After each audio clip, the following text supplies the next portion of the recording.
Hi, welcome to Crizzy Film. I'm Crizzy or Criz, but only my homeboys call me Criz. And I just watched Project Metalbeast, so let's talk about it. In Project Metalbeast, a secret, dark government, military, what have you operation sends off a stone cold killer soldier named Butler to Budapest to retrieve the blood of a werewolf. Totally normal mission, nothing weird at all. Upon retrieval and extraction, Butler decides to inject himself with this lichen blood. We find out that this is all an attempt to experiment and create some kind of werewolf super soldier for the US Army. And obviously it goes completely wrong. Butler ends up murdering several people at this government site before he is shot dead by the evil Colonel Miller with silver bullets. And Miller puts Butler in cryostasis, where he remains for 20 years. 20 years in the future, we are at some secret government facility, science experimentation lab.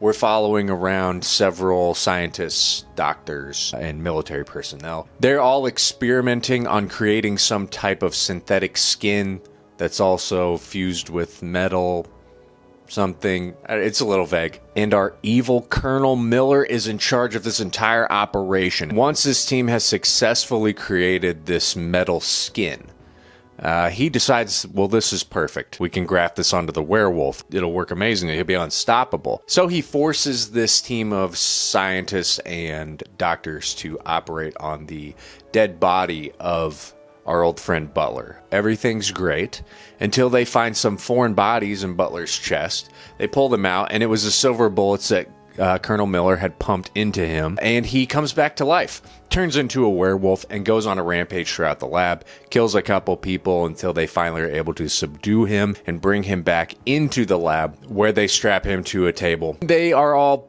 obviously freaking out, worried about what's going on, worried for their lives. They decide that they're going to kill Butler, and in their attempt to try and kill Butler, he escapes once again and turns into our titular metal beast, a gigantic, hulking, fully metallic werewolf. He slowly trudges around this facility, hunting down our main characters, taking them out one by one, until eventually they're able to stop him with a silver-tipped RPG that they shoot at him and explode him into a million pieces. And that's the end. So I watched this on Tubi. Tubi is the best. And the cover and the name are what drew me in initially. I mean, come on. How could I not? Project Metalbeast. This werewolf ripping through sheet metal. It's just so badass looking. I'm also a sucker for werewolf movies. A metal werewolf? A metal werewolf? Come on. Needless to say, my expectations were pretty low, which helped because this movie is not very great, but I think it still had a lot of charm and a lot of memorable moments, and it was pretty enjoyable for the most part. Story-wise, it's not too bad. We start off in Budapest. Immediately, there's a werewolf. He attacks one of the other soldiers and is ripping his throat out, and Butler's just kind of watching him do it, and then he just shoots the werewolf dead and takes his blood and leaves. It's very nonchalant about the existence of werewolves, and then the whole idea behind, like, we're going to create a super soldier that is a werewolf, and then in the future, he's going to be a metal werewolf. It's all very stupid, but very fun and cool. One of the big surprises for me in this was that the acting was actually very good. Our main scientist, Anna, she's the star of the show. She was really believable and had a lot of charisma and really carries the movie. And all the other characters are really great too. Colonel Miller, Barry Bostwick, and a lot of the side characters, even when they would die and meet their doom to the metal beast, I felt myself being a little upset. Like, I kind of like that guy,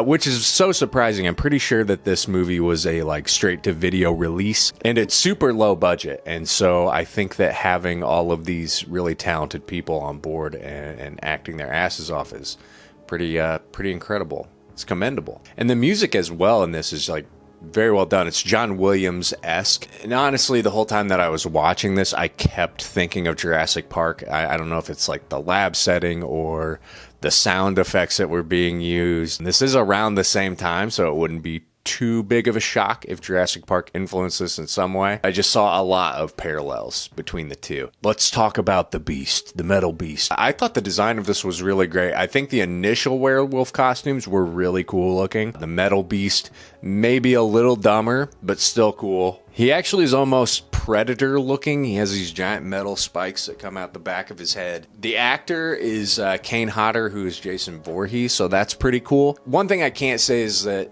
any of the kills in this are very memorable. A lot of them are actually happening off camera.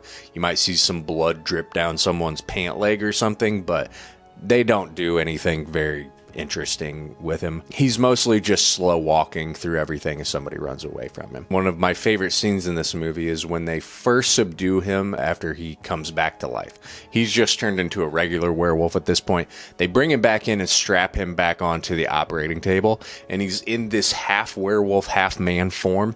And it was so cool looking, like big time body horror. I thought the effects in that were really awesome. And honestly, I think the effects in general are pretty well done in this. You know, it's obviously like an older, early 90s, like it's not great, but it's practically done for pretty much. I think the whole thing is really practical. None of it looked ridiculous. There's a particular scene too where our main character Anna gets a piece of rebar stuck through her foot. Like it impales her foot. It looks really good, and I think that the filmmakers thought so as well. They were very proud of it.